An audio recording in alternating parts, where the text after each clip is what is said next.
Is Putin betting on the West getting tired?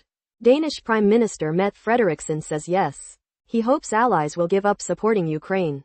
But she's firm that will never happen. Frederiksen notes Russia isn't ready for peace. Even though Putin reportedly called Donald Trump an act she believes showed fear of Ukraine gaining the upper hand. Yet, he rejected a ceasefire. In response, the coalition of the willing is intensifying pressure. They've agreed to long-term financing for Ukraine, boosting its defense industry, and hitting Putin's economy with new sanctions, like those targeting Russia's energy sector.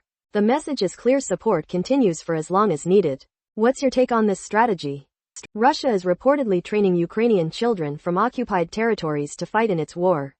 This is disturbing news. An investigation by the Kyiv Independent reveals high-ranking Russian officers are running military training for Ukrainian children from occupied territories.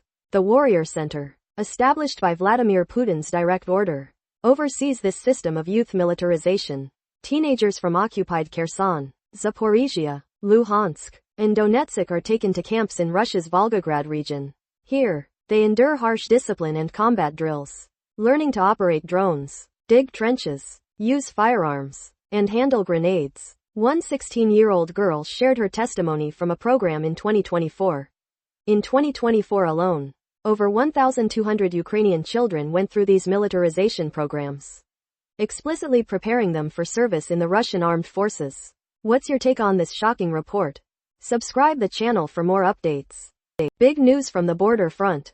Former President Trump has made a significant move regarding a truly unique spot, a shared library, right on the US-Canada border.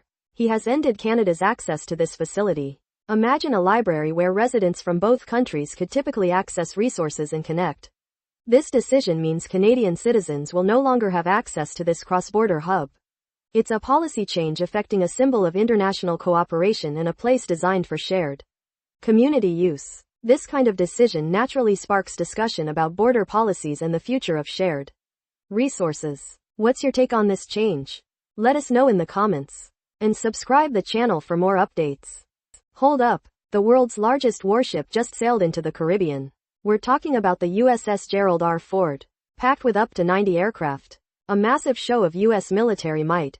Venezuela's President Nicolas Maduro is accusing the U.S. of fabricating a new war, saying this deployment is aimed at removing him from power.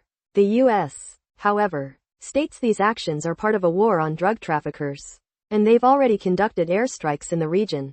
But many are questioning if such a huge force is truly just for drug interdiction. Trump himself has even hinted at land action in Venezuela.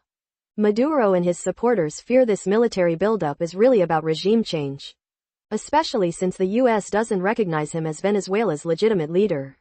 This move significantly escalates tensions in the region. What's your take on this massive deployment? Subscribe the channel for more updates.